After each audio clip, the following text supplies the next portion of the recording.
Welcome to the Beautifully Broken podcast. I'm your host, Freddie Kimmel, and on the show we explore the survivor's journey, practitioners making a difference, and the therapeutic treatments and transformational technology that allow the body to heal itself. Witness the inspiration we gain by navigating the human experience with grace, humility, and a healthy dose of mistakes. Because part of being human is being beautifully broken.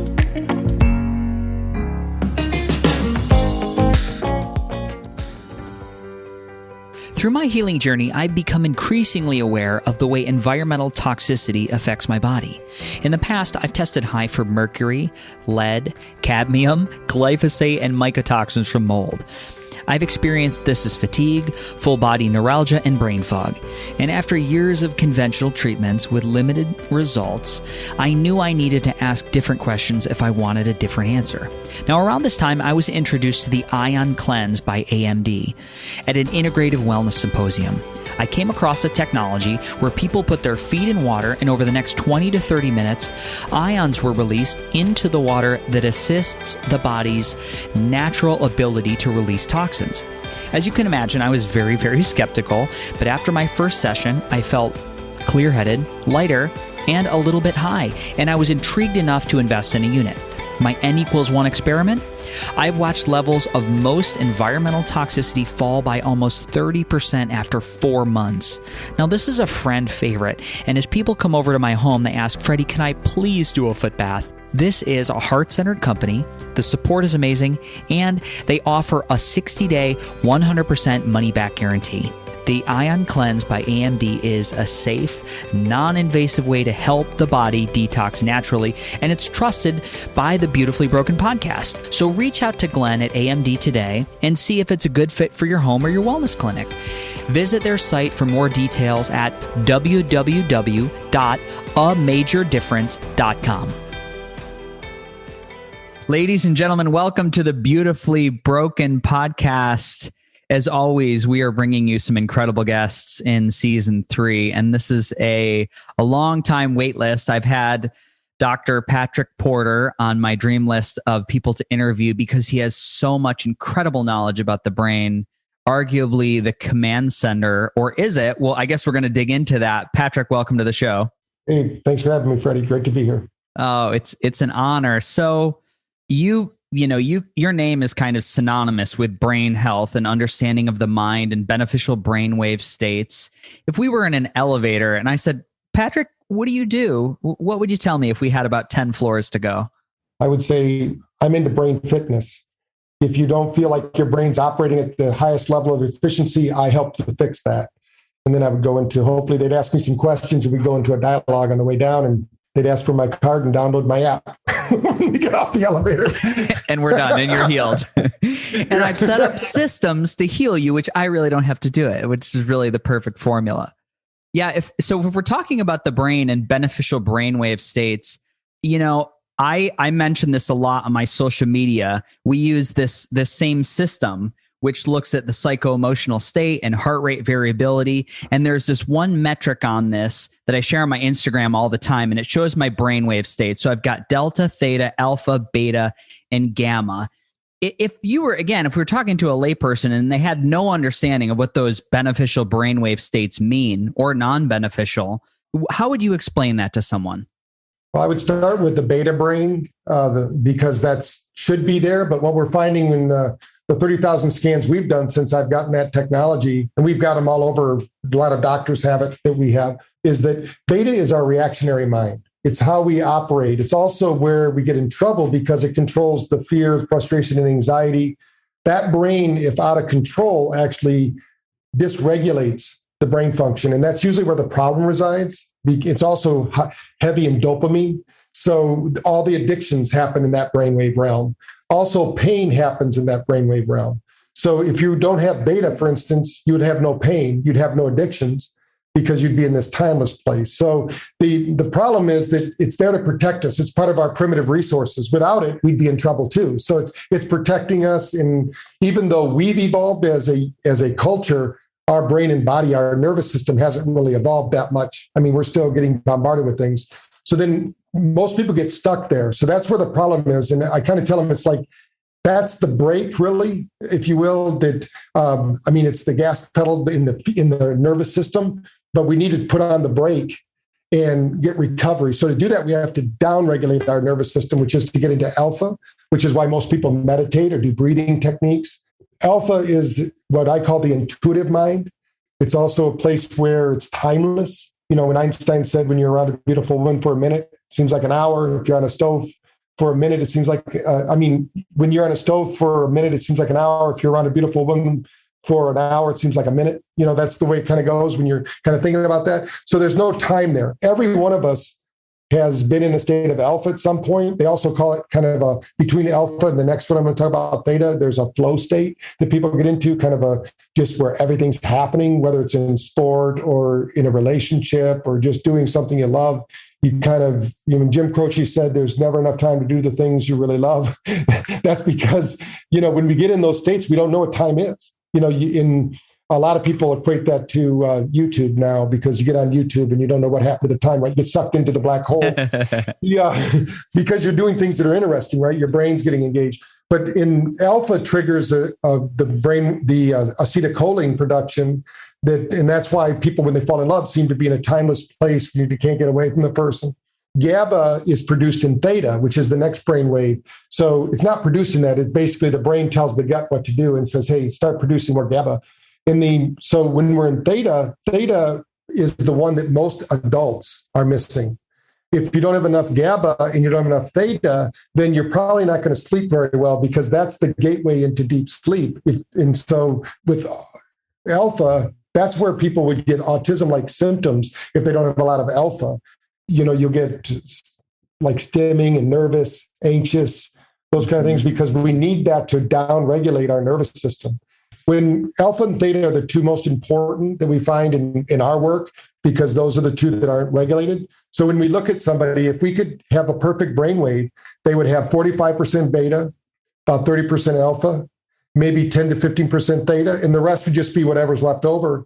But what you'll find is delta, which I'm sure when you've scanned people, you found that most people are hanging out with over 50% delta when they're awake. And that's not a variant. That's actually happening to them, right? And when somebody says the masses are asleep, I say, well, we validated that with science, because most of them are in delta. That's supposed to be sleeping. But what we find is that, with our functional medicine doctors too find it, that's when we see inflammation of the brain. It may be a traumatic brain injury. There'll be delta, because the brain knows how to recover, but it needs time. And so it wants you to go offline for a little bit, downregulate the nervous system, let the healing happen. The fifth one that it shows on there, which I loved when we got it, was gamma. And gamma is higher levels of creativity. It used to be they would think of gamma as psychotic. In fact, you'll still see it in psychological books and things like that, but that's not true at all. We've actually, the studies show that, like the Buddhist adepts, they measured up in Wisconsin, that were doing the meditations in the snow and melting ice blankets just by breathing, and sitting there. They had heightened states of gamma. In fact, some of them were all the way up to over 100 cycles per second, which when you think about the beta brain, that's supposed to go up to 39. So 40 starts the gamma brainwave. What we find is that when we scan somebody with high gamma, they're usually highly creative healers. A lot of times when we measure healers, they have high degree of gamma, especially if I ask them, like we have some Reiki people that we've measured with Quantum University. We get to go out there and see a lot of energy medicine practitioners. And I'll say, when we're measuring, just imagine you're bringing through the Reiki energy and it spikes the gamma. And when they're not thinking about that, they just have a normal brainwave. So we can manipulate our brainwaves by activities or by thoughts. You said something really interesting, and I don't know if it's a stretch, but that these brainwave states, delta, theta, alpha, beta, and gamma, would be a communication network for certain neurotransmitters. So is that why we can deduce or pull neurotransmitter indication from a brain scan like this? Yes, and also because they affect our whole biological system, right? When we're using that scanning system, what I love about it is the three different ways that our autonomic nervous system regulates, right? We have our parasympathetic or sympathetic, then we have our neurohormonal. And unfortunately, most people are using their neurohormonal system to run the whole show, and that's the backup generator. So they're like using the backup generator, delivering gasoline to it every day, because that's why it's so much work and effort to even live and exist. We need our electrical system. We're energy beings. And what we now know through the heart rate variability, which I'm sure your listeners know, but our heart has 4,000 neutrino cells. So it has a brain there. That brain is actually controlling the whole show, not the brain between our ears. Although it is commonly said that success is only 6 inches away because they're always quoting, what's going on in your brain. But the reality is it's right here in the center. I love it when they were doing work with a guru in India. And I can't remember the guru's name. I wish I remembered it. But they were doing the scans with him. Might have been Swami Rama, but they were doing the scans up here. And he said, "What are you doing up there?" And he says, "I'm right here." Wow. Said, they're going up here. So the rishis and the people in the Vedas, they knew the heart-brain connection 10,000 years ago, but it took our scientists, about 15 years ago to figure that out. I did this will come out after, but last week was episode 100. And we talked about many things, transmembrane potential, voltage of the cell. And we talked about the heart as a feedback loop, or and started to look at the biological momentum that blood had, and looking at Arthur Marianelli and people like Rudolf Steiner and Thomas Cowan, who had looked at the heart as this almost hydrophilic dam that actually vacuums, the blood vacuums through the heart and has this vortex spin, but that the blood is actually bringing in all this information. And it made perfect sense to me now, looking at all this information we can draw on psycho-emotional health, neurotransmitters, that this heart is just a big feedback loop and an information center just as much as the brain. Exactly. Plus the red blood cells actually are what's storing we're photic beings. We're energy beings. When somebody used to say, when I was growing up, when I was like 23, I had a bumper sticker on my car that said, "I am light." And people thought that I was just being a hippie or whatever. Now science is proving that we are light. That's what we are. We're light, sound, and vibration. So we're more information than we are solidness, but that the blood, the hemoglobin, carries that photic energy to the cell, which then feeds the mitochondria. And that's what you're picking up there in the psychoimmunology. You're picking up actually the ATP production in the body. How much energy does the body have? Because it has a vibration. Everything has a vibratory frequency. So if we can raise our vibration, we've heard that before. There's people that raise our vibration. There's people that rob us, right? Energy vampires that rob us of our energy. So we have to be very careful of our energy, because we live in an energy economy, really. I mean, Where's your energy taking you is the key question. I had that happen to me this week. I had someone come into my space, and we're doing a little one-on-one energy work, and just started to really push past those boundaries. And I felt right away, I was like, "Ooh, hurts my heart."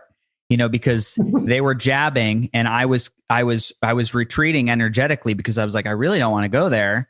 And how am I going to get out of this situation? And then the whole experience, the psycho-emotional toll of me justifying, well, did I respond in the right way? Was I a little too harsh with my boundaries? And so it became this experience where I wanted to show up to help somebody, and it turned out being an energetic drain, because of I'm hyper aware of that dance. Exactly. As far as somebody's energy or vibration comes into the room, do you see that? Can you make a correlation by looking at somebody's HRV and brain scan by how they would show up in a room with their energy, in your experience? Oh yeah. I mean, you can see there's 3 methods on there that show. One is, of course, the way Americans do it, through the spine. We're going to see the energy flow through the spine. When they say the keyboard is the keyboard, the spine is the keyboard to the brain. So if we're not getting throughput through there, and it's more than physical, there's a psychological component, there's a spiritual component. This energy system is not just physical. There's all these different layers, right? So we can see it as the aura or the chakra system, and we can also see it as the meridians. So we're seeing 3 different ways on that. That's why I like that. So if I'm sitting with an acupuncturist, or I'm sitting with a Ayurvedic medicine doctor, or I'm sitting with a chiropractor, that energy, the way our body is designed to be at 100% there, right? That's the way we should be at 100%. And it's kind of like our system knows if we have too much energy to project it out. That's why the more we push through us, the more we get. It's not the less, it's the more. So we have to open up and like there's heartfelt. I don't know if you've ever heard of heartfelt meditation. It's one that we've done a lot of studies with. And Daji, who's like the head of that organization, we went to India and we did some scans on them. And we showed that when they were doing their visualization of pushing energy through their heart, their energy field just was going crazy. Because the more you push out, the more comes through you, because the truth is anything that happens through you happens to you. So as you're doing it, so when we see that energy flow, now when you see it dammed, what happens, unfortunately, like you see a black brain on there, I'm sure that yes. And I've seen that with young people. They tend to be very negative, pessimistic people, or they've had a real trauma. Something's happened in their life that's just rocked their world and there's no flow to it. And so when you see somebody who has if you're not at 80% or higher in your energy, when you look at that, you're going to have to draw on the community helps you. So we're not non-locale. So people like to think with their physical bodies, but the reality is we're not. We have this energy field, like you're talking about the heart energy field, and Heart Math has done they have a lot of nice graphics if people want to see this, but we have, like, even here where we're talking, we're actually sharing photic energy, because the reason you're seeing me is I'm sharing my photons. The chromophores that are at the cellular level are absorbing that energy. When they've received enough energy, it reflects it. That's how we see our whole reality. So if our energy is alive with energy, it's bright and brilliant, bubbling. But if not, it gets darkens and robs us of our energy. That's why when we come up with people who are energy drains, we come up to those energy vampires, and they thrive off that. And they need, unfortunately, it seems like our media is like energy vampires, because they're just totally propagating negative information. Mm-hmm. We show that somebody who's positive, that's going through a life-threatening situation, they still have high energy, but there might be a part of their body that's not functioning at its highest level or potential, but their energy system is still there. So we know they're going to heal. But what we see is, like, if we see a black brain, for instance, which is scary, we don't even usually show that to a client, because they start freaking out. It looks like, what's this charcoal brain I have? Yes. What we do is we actually give them more light. We have a light cap we give them. We have PMF. We have different. You've got to get energy into that system, because they can't do the work. They don't have the energy to do. They might have the motivation to do the work, but after a while, even the motivation goes away, because they don't have the energy, and then the body just poops out, because they're mostly because they're trying to use that neurohormonal system we started talking about instead of the electrical system. Our electrical system is infinite.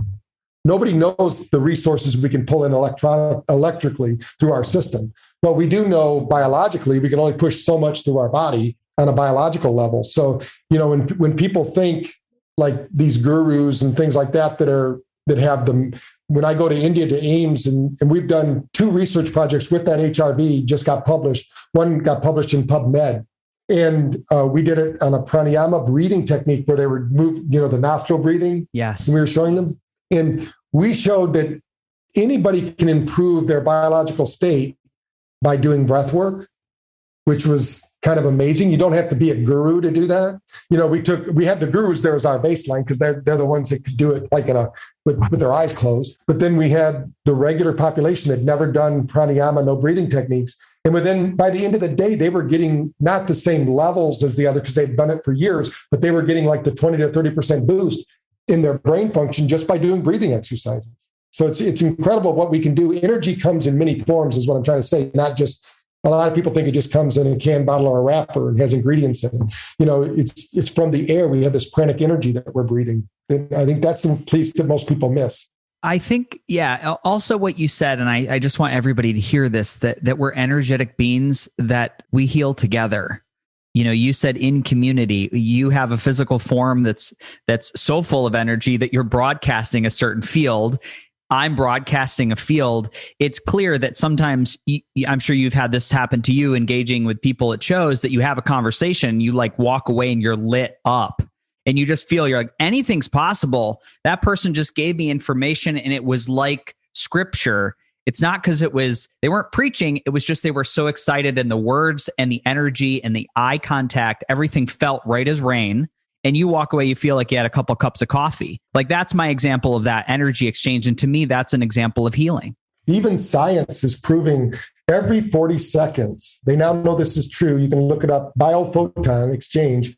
Every 40 seconds, every strand of your DNA is broadcasting a light pulse. It follows the dura of the body. It's like the fiber optic system, and it rebraids your DNA. Every 40 seconds, you're a different person. And that's why they could only account for 1%.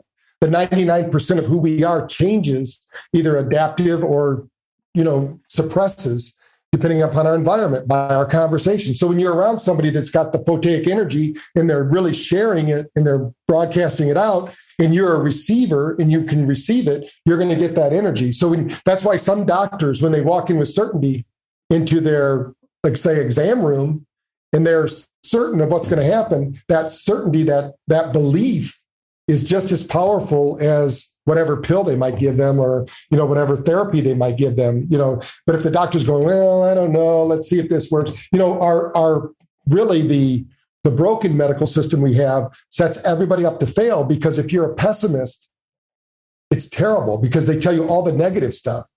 The optimist, it won't bother them. They'll say, oh, they're not even hearing that they might die. They're just hearing, oh, they're going to get better. They're going to get well, just do this thing. But the pessimist hears, oh, no, I might die. I'm going to do this, and then that downregulates all their genetic potential. Basically, it starts turning on all the negatives instead of turning on the positive healing potential. Or it sets up for the person who's the optimist, the ultimate adventure. You're like, look what a challenge I have laid before me. This is absolutely incredible. Look what we're going to do. Yeah. Right. That's amazing. So it's really interesting. And because you're the brain expert, I want to pick your brain, pun intended. So I always have this picture of, we have the cell and the sperm, and then it goes, you see the cell and there's that zinc spark, right? Mm-hmm. If you ever see that reaction, and then it's 2 cells, 4, 8, 16. And then at some point, our medical system says, well, all your feelings go into, and everything's going to just go into the brain. So any psycho-emotional problems with you is in this gray matter in your head. And that's never made sense to me. I was like, it's all one electrical being that all this information is stored everywhere in the body. So brain health or psycho-emotional health, to me, it's like the standard model is, you go and you sit down with someone for an hour, maybe they prescribe psychoreactive medication to deal with your depressive thoughts or your anxiety. And that's it, and you might go down that road for 20 years, or we go in this other route of looking at the body as holistic, the whole body, whole health and wellness. So I would love in your experience, your opinion, and as an expert, how does that work as a whole body system? Speak to the brain and the whole body. The first cells that are made are your nervous system. Right? Your brain and your spine. That's what's made first in the body. So, but every cell came from that very first one, like you said. It came from that one spark that happened. But can you imagine that sperm had a lot of anxiety? When it looked, could you imagine getting up in the morning and seeing 100,000 other people racing to get to a safe place? It's like Braveheart. Yeah, you go. So you're running. So we start off as stressed out, right? I mean, the egg's just going, I hope one of these idiots get here. The sperm's running like crazy, and it finally gets there. And now what we don't take into account is, which no matter what you believe in L. Ron Hubbard, a few of the things that he discovered, I think, were very true. And it came out in psychology because that's where he got it from, even though he talks really bad about psychologists. But the reality is that most of who we are psychologically, we got from mom and dad while we were in the womb. We were listening. Our body was absorbing everything. In fact, with neuroscience, we know we can touch different parts of the brain.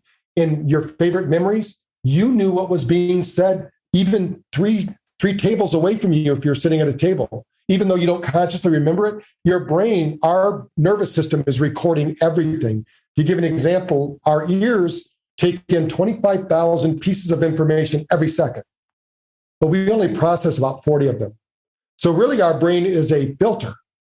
And depending on our beliefs, attitude, that's why all these things go into what do we really hear? Because we can say one thing to 10 people and they hear 10 different things, right? On our eyes are the same thing. Neuroscience tells us that we render about 80% of our reality all the time. because life's happening too fast. So what we do is we take a quick snapshot of it. Our brain then fills in all the details.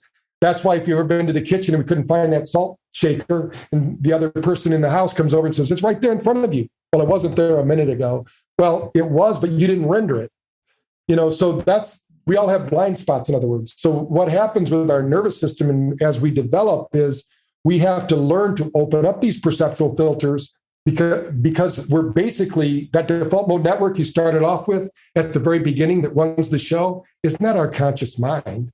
Our conscious mind is basically in the back of the bus. And for most people, Freddy Krueger's driving, not Freddie Kimmel. It's Krueger. He's at the wheel and they don't know how to kick him off the bus because they gave him the keys. So we need to take back the keys and start driving our own bus. That's the reality. It's so powerful what you just said, all those pieces of data, and the brain's going to have this very selective ear into what it allows in. That's so true. It's so true. But it's also such an important clue into healing, because we've got this ability, as you're saying, to reprogram and repattern not only our thoughts, but how our DNA is refolding and repurposing every single day. Like you said, it's always a chance to build anew. So our words, our thoughts, our feelings, environment, it's a perfect spot. It's a perfect spot for me to pivot to a little bit of technology talk, because this is the narrative. I love it. It's like, I want to say an adult toy store, but that's not what we're talking about. We're talking about something different. My adult toy store is like PEMF and BrainTap and stem cells and hyperbaric oxygen. Let's just be clear for the audience. Okay, we can all giggle for that for a second. But for me, it just lights me up because some of these amazing technological advancements can come in and they can help us do some of the heavy lifting when we are not able to make that shift for ourselves. And so I'd love to hear a little bit about BrainTap and how that would be a tool to help. Hi, friends. I hope you're loving the show. Let's take a quick break to hear a word from our sponsors. One of the consistent biohacks in my home is red light therapy, or photobiomodulation, if you want to sound fancy at a dinner party. Now, red lights have been clinically shown to help with a plethora of health benefits, including increased energy, better circulation, increased testosterone production, workout recovery, hair growth, and even help with fine lines and wrinkles on your skin. There are even multiple studies showing benefits with Alzheimer's patients. Personally, this is something I recommend for most of my clients to have in their home for its incredible benefits and relatively low cost. Now, from my research, LightPath LED continues to innovate their designs, and they include multiple wave panels and pulsing. With this initial research showing a greater depth of penetration and benefit to mitochondrial health, which, if you're a fan of the podcast, you know this is the moving target when it comes to wellness. Mind the mitochondria. So check out lightpathled.com and use code BeautifullyBroken, all lowercase, for a 10% discount in the checkout. The inventor and founder, Scott Kennedy, is a true gem of a human being and stands behind every light that he sells. This is a Beautifully Broken podcast, stamp of approval, 5 stars. Now let's get back to the show. So think about, we started with sound only, and we worked with a group called the Monroe Institute, which is kind of the people that founded binaural beats. I mean, it had been around for 100 years before them. But what Robert Monroe did was he started to figure out, hey, if I can set up in the brain this signaling system, the brain will follow it. So that started, there was already a science called frequency following response. So the brain follows these frequencies. So just to put in perspective, if you and I, Freddie, were traveling to Earth on my spaceship and we saw Earth in the little thing like on Captain Kirk, and we could measure the frequency of the Earth, different places on the Earth would be from 0.01 to 100. Now, our brain also functions. Now, they know it goes higher than that, but in science, they say from 0.01 to 100, because they've had some gurus or some adepts that have had brainwaves over 250 cycles per second. And they didn't think that was possible. But they're in these altered states where basically their pineal gland is beating like a heart. Their heart's not even beating, but they're throwing off all this energy. And so there's all this going on. So when we're talking about that frequency response that we have, our brain is always measuring against the frequency of the environment that we're in. So for instance, if we're near the ocean, that's 10 hertz frequency. Our brain's going to have that. It's going to have that frequency response. So what we did with what I wanted to do, because my dad was a meditation instructor. I grew up learning to do something called the Silva method. For those people that know Jose Silva, my dad was the regional director of Michigan, and we did seminars every other weekend around lower Michigan. And so I learned how to meditate, but then I thought not everybody was doing it. And only about 5% of the people that start meditating continue, which I think is a sin. Everybody should be doing some form of meditation, relaxation technique. So I thought, wow, how can I take this ancient tradition and make it into modern technology? So we took the Monroe Institute. We took everything that I was learning from GSR machines, which is literally what the HRV is kind of a GSR kind of technology. And we took that because we could get the feedback, and we were training people through sound only. And then in 1986, something happened. The LED, the light emitting diode, became mass marketed, which means that now we can start playing with LEDs. Now, what's important about that is LEDs can mimic any frequency because it's a very specific wavelength of light that we can do. The only problem is it might be a square wave or a sine wave, but we won't get into that right now. But then in the process of doing it, what we found was we could mimic a candle. Now, if the listeners have ever done a Jyoti meditation, which is a Sanskrit meditation where you look at a candle and you breathe in and you try to suck the flame, so it moves just a little bit, and you breathe out and you move the flame, but you only do it enough, and the farther you can move the candle, of course, it's teaching you to build your capacity of breath. And so and I said, well, we can do that with LEDs. Let's figure out the frequency of a candle. Well, it's 10 hertz frequency. That's alpha. So the brain sees the frequency of the candle and mimics it. So then it sets up a 10 hertz frequency. Now, in order to get to theta, we needed to include light. So that's where the candle came in. So we use light and sound. So we're using light in the ears too to bring more energy in, because in order for the brain to do the work, it needs the ATP. So for those that don't understand LEDs, which I know you do, because it's the same thing that PMF does, they all kind of do the same thing. The whole thing is to upregulate ATP production, nitric oxide release, vasodilation, blood flow. So we're trying to get energy into the brain so it can do the work, because it's not going to heal without ATP. And so we're going to bring energy into the brain. Now they can stay awake while they're meditating, even though they might not remember what they're doing. I love it when we would do live readings with people in our seminars. We'd hook them up to a QEEG system, have them do the BrainTap, and then they'd say, oh, I'm sorry, I fell asleep. And everybody's laughing because they saw their brain doing exactly what I told them it was going to do. Because the brain will follow these signals because we have an algorithm. I didn't create the first algorithm. It was Dr. Kaplan at the Moscow University. We licensed his algorithms.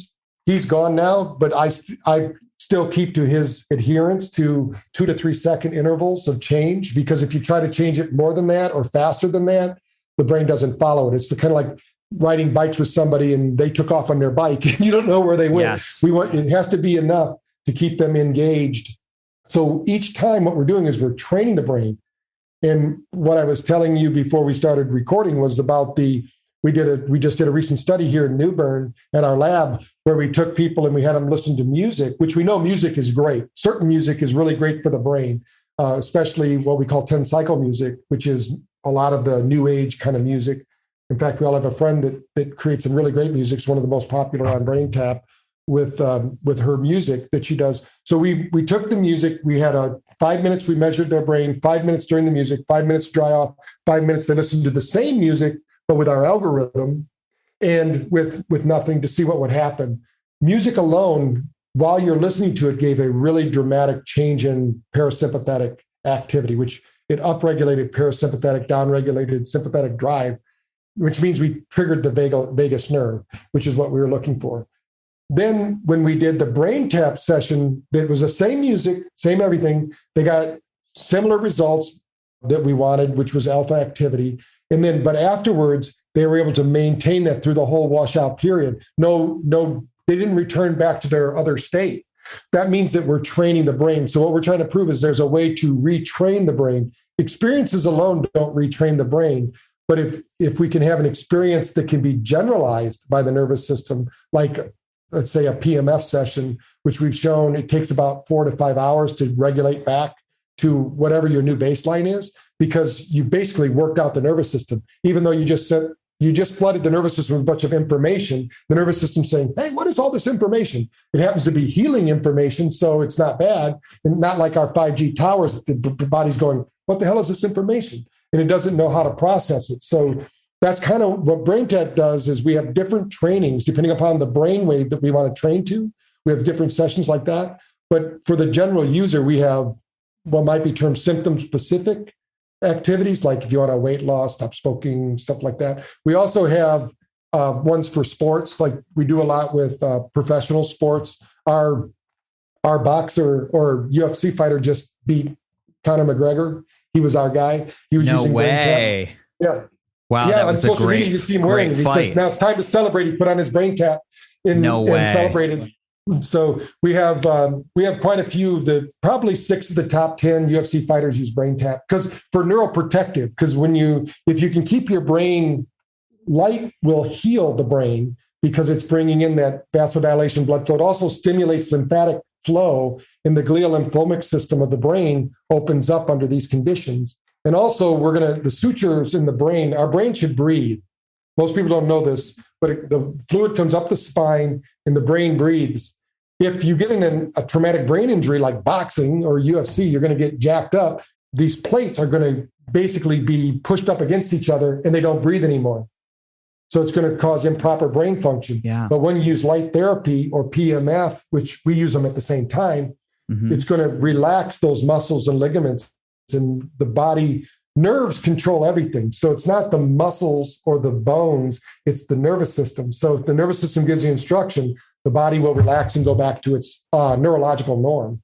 Yeah, there's some nice overlap there. Some of the I want to say it's Dr. Breslin, some of his work looking at Alzheimer's and using manipulation of the plates in the skull will allow the brain to drain some of these biotoxins and environmental toxins that will alleviate symptoms of Alzheimer's, and that those plates become locked down. And in this system that you're saying is very, very compromised. So an adjustment of that leads to better brain function is one of the things that I think popped out for me. Is it's always nice when the sciences overlap and you're like, oh, they do that. They see improvement there, just giving the brain space to breathe. Yeah. Dr. Bill Duresti, I'm sorry. He wrote a book, Cranial Release Technique. And I wrote that book with him because what he does is they do something like that. They have this adjustment that frees up these cranial plates.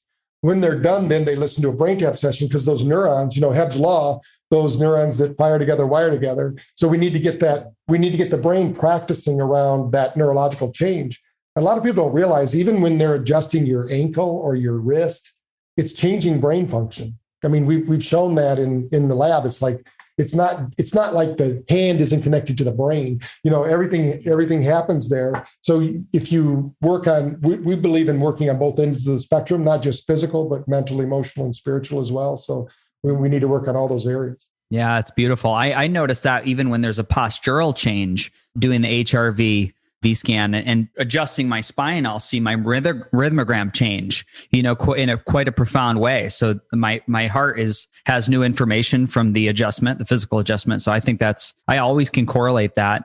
What do you think, using BrainTap, because I have so many people that are of this audience in the Lyme, biotoxin illness, mold. And that is it's such a, for lack of a better term, it's such a bitch to get through because your energy powerhouse is compromised from all those biotoxins in the mitochondria. It's tough to get out.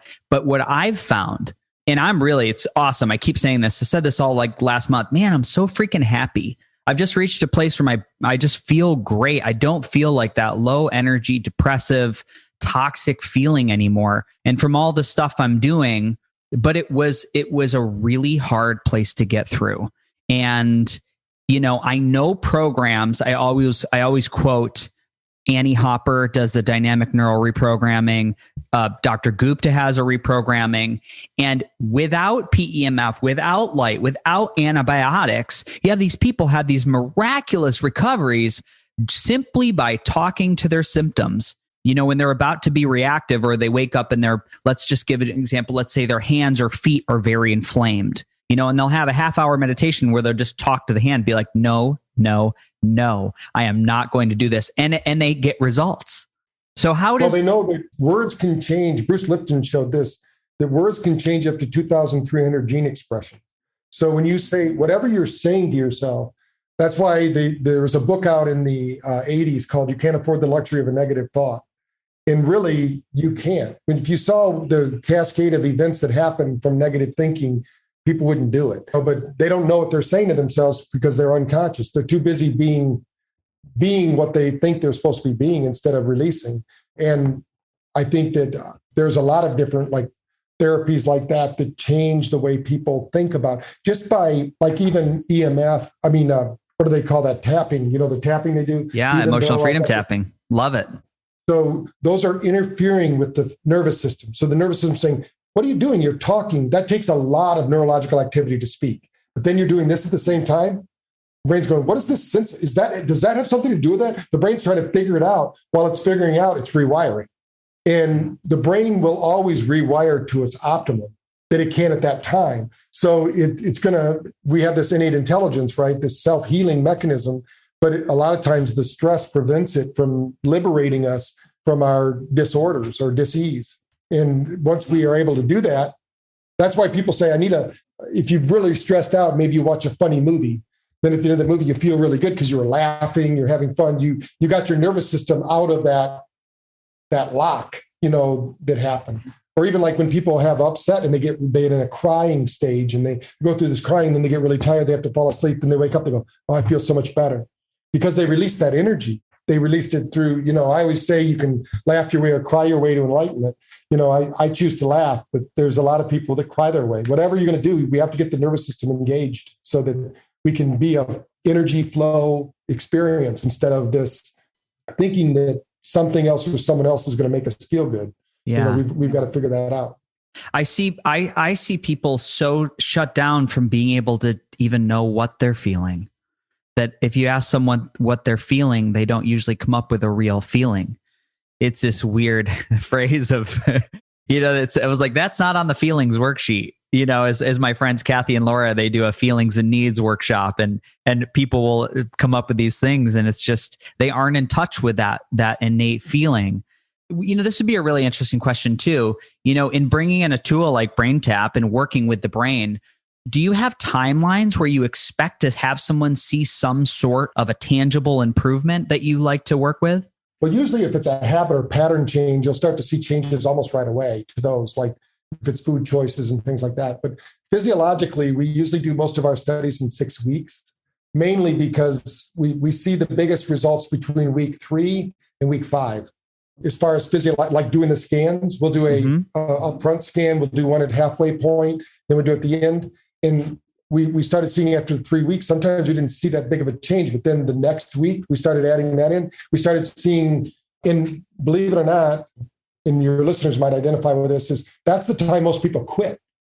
Like between the 3rd and 4th week of any change that happens.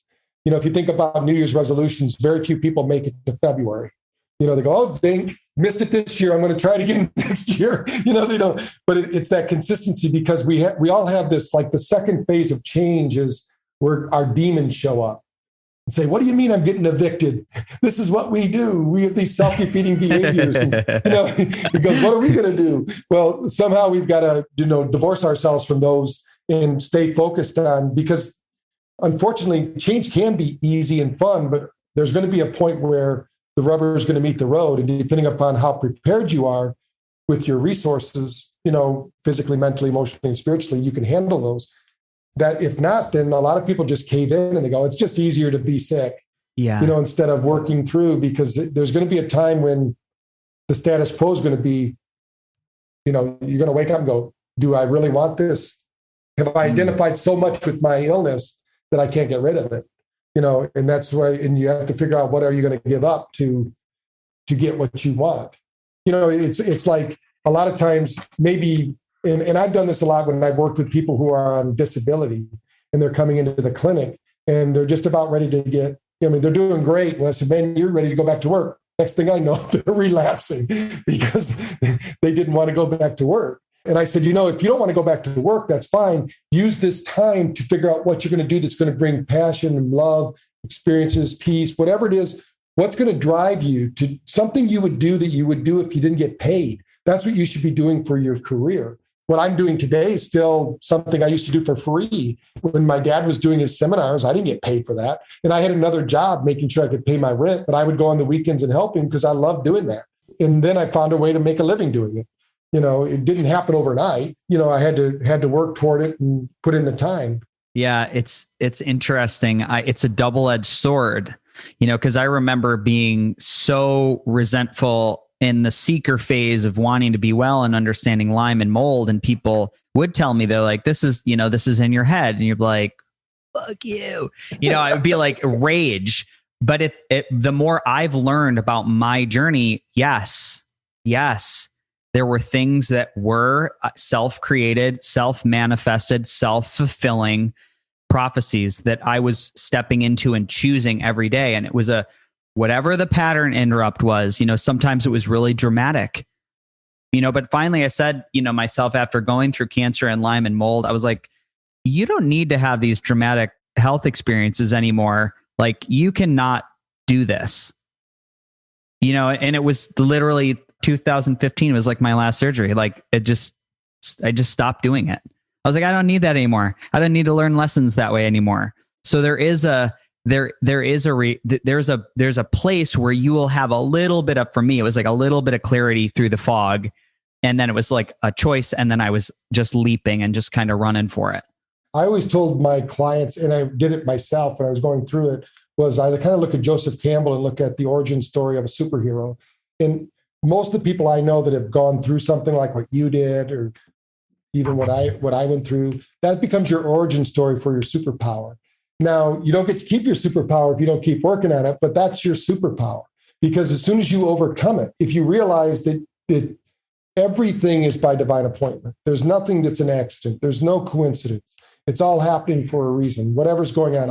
I had to have ADD and ADHD and be held back in second grade to have the struggles I had to get through school, to learn how to educate myself so I could then teach people how to educate on a different level. Because I do also believe BrainTap is a super learning tool. That's why we use it at Quantum University to help the students get through the schooling. Because once your brain, just as an example, this music we're talking about, this Baroque kind of classical music or new age music, they call it the Mozart effect, because if you use that music, you become smarter just by that music being present in the room while you're learning. So there's something about that frequency of music that helps us. So we all have to learn that. So some people have the superpower of making this kind of music. Some people have a superpower of just communicating and talking to people and getting them through their journey. But we're all on a journey. This doesn't stop just because you get well. I mean, our bodies are always changing, adapting. So we've got to keep on it. And I think as soon as we take somebody from being in crisis and get them into, hey, this is a lifestyle.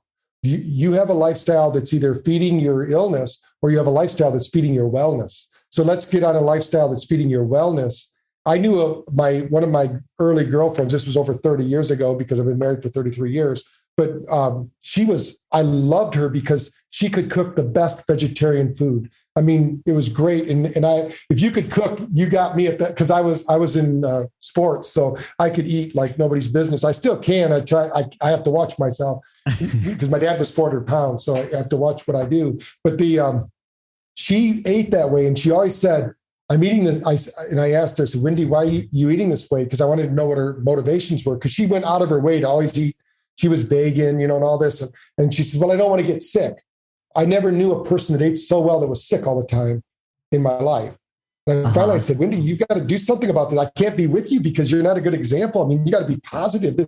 She would eat really well, but her mindset was totally wrong because she was eating really good foods so she wouldn't get sick. So her brain heard, don't get sick. So the brain heard, get sick. Yeah. So I always catch myself. Whatever I'm doing, I've got to reframe it so that it's all about health.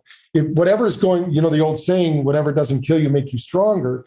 That's because that changes the whole dynamics in your mind. Instead of thinking something's wearing you down and destroying you, it's basically building you up and making you stronger.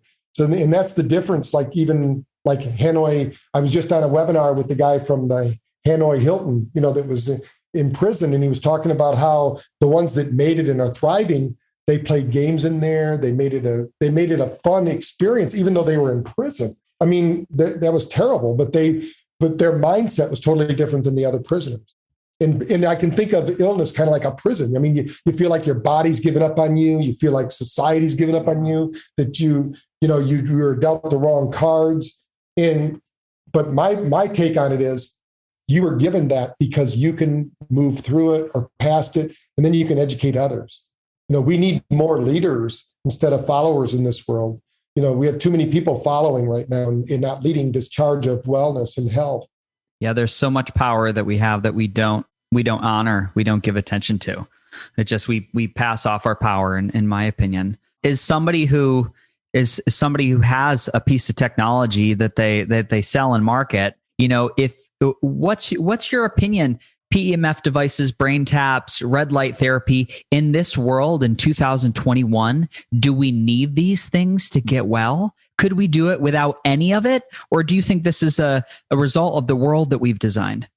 Well, I think, yes, we could do it all without any of this, but it would take a lot more than we have available to us, because we have more. We don't even know the extent of what we can do. So I don't want to say that, but it's like food right now. We could be healthy if all the food was grown healthy, and if we could go back to the 1800s and have those crops, we could just eat, but we have to do supplements. So I believe there has to be supplementation. Now, do I believe you need to use it every time, all the time?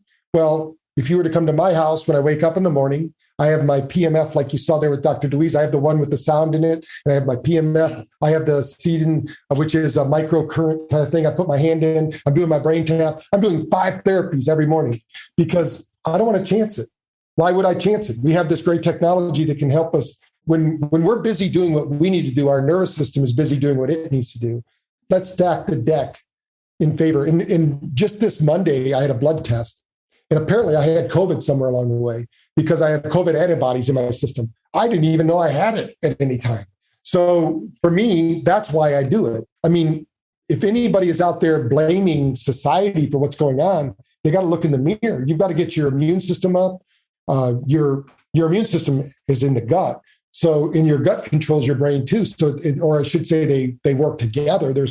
You can't do one without the other. So we've got it. That's where the PMF comes in my thought, is to get my gut right while my brain's getting trained. And then I have the microcirculation that happens with the acetyl system, because how that works. I mean, I like to stack as much as I can at one time because I'm kind of a technology junkie. I think I'm from the future or something, because when I was born, I thought I was in the wrong era. And that's why I went to school for electronics. And my first education was in robots. And then they weren't robots like we're talking about now. They were solenoids in a different setting. They called them robots, but they weren't really robots like we're thinking about now. Now there's real robots. But the whole thing was about, I've always been into sci-fi and that. So if you're that kind of person, then you'd be like me and you'd like those things.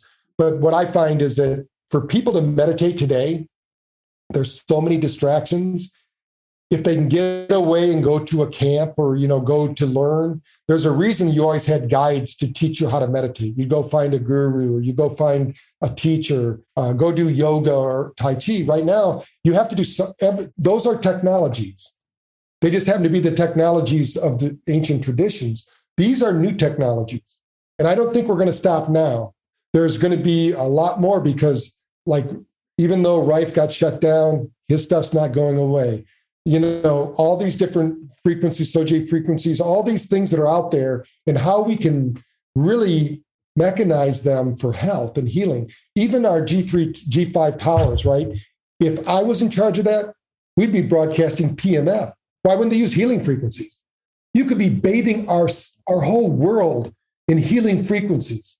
But instead, they have these frequencies that are damaging to us. So right now, we need something. Now, how you do that without any device, of course, is take your shoes off and walk outside, get some grounding, and get some sunlight. Because we've proven that for those that are afraid of the EMF, that you can ground all that into the earth. Our body is set up to just ground that. But the problem is we wear rubber shoes and we live in our homes and we're insulated from the ground. We actually receive energy from the earth.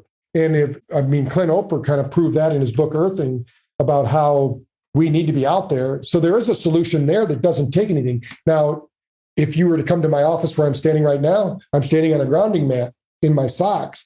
It's just like I'm outside talking to you because I can't be outside talking to you. Yep. So there's always, what I love is in this day and age, we have technology that can mimic nature. Yeah. That's really what we're doing. Yeah. Putting that body back into a self state of healing. Well, Patrick, I want to be respectful of our hour. I assume we'll do a part 2 at some point. We'll have so much to talk about. I'm really excited. I'm going to be getting a BrainTap and I'm going to start working. I'm very excited because even though I score like 100, on all these metrics and there's like 18,000 in my power going through my body.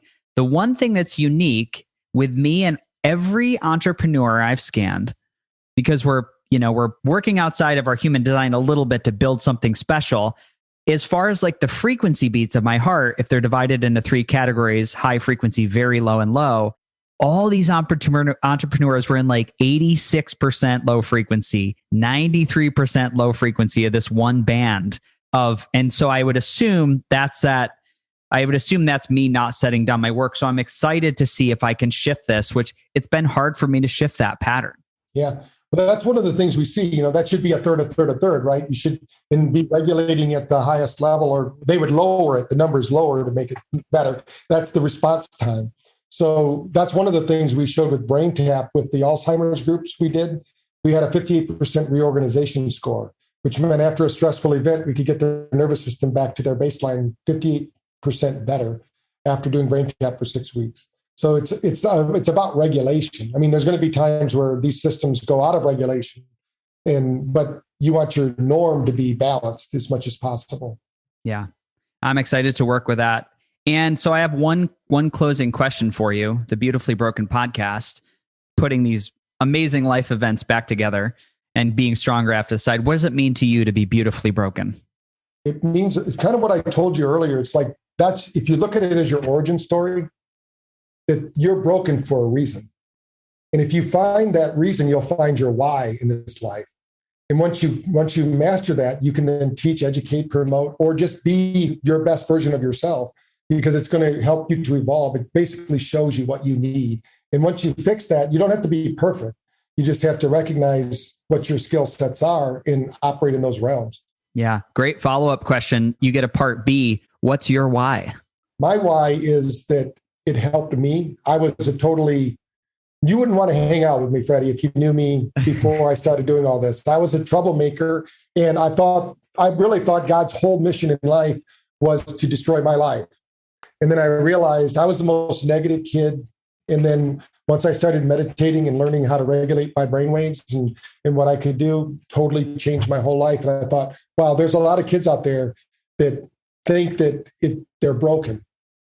They're not. They just need to be retrained. And so I think with the right training, the right motivation, we can help people without drugs, without medicine. We don't want people to take the pill. We want to take responsibility. So we want to get them motivated and teach them the techniques. And for me, that's my biggest why. And it's kind of went in now to bettering a billion brains. But the reality was that I saw a broken system in our schools. And I still do a lot with schools. We still do a lot of research with them, showing them how to upregulate the parasympathetics, and they can learn better than keeping them stressed. That's the main thing. Amazing. Patrick, it was a treat to have you on the podcast. Like I said, we have to do another one because there's so much. We just scratched the surface on some of this stuff, but I'll be excited to do a little N=1 experiment on my own brain, and we can talk about the data and upgrades. And thank you so much for being a guest on the show. Namaste. Namaste, Freddie. Thank you. Does anybody think that these health upgrades sound expensive? They can be an investment, but after truly learning how money works, the inflationary nature of our fiat currency, combined with the fact that big banks charged, are you ready for this, $34 billion to the poorest members of society, I knew I was ready for a shift. In my opinion, money is energy. And I've seen too many scenarios which compromised health is attached to financial distress. The energy is not flowing. And to break that cycle, it's going to take a new level of thinking to come up with a different result. Enter Celsius Network. This is my bank that's not a bank. Celsius is a place to store cryptocurrency safely and get an incredible return on your stored wealth. They share up to 80% of the revenue with the users, not the board of trustees, so you can earn up to 17.78% APY distributed weekly. I'd like to see a bank beat that. So what does that look like?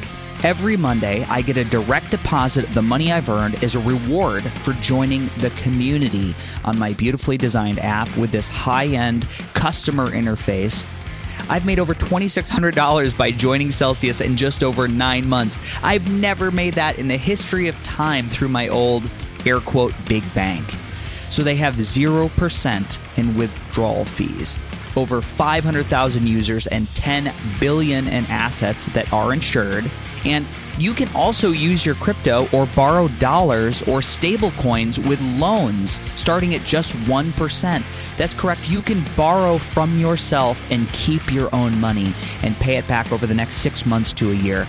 Say it with me. Financial freedom is back on the market. So check out the link in the show notes to join Celsius. I've got a special offer to earn $30 in stable coins by joining the community. Please don't take this as financial advice, and everything I offer is an opportunity to do your own research and make the best choice for your abundance. Let the green energy flow so you can do more good in the world.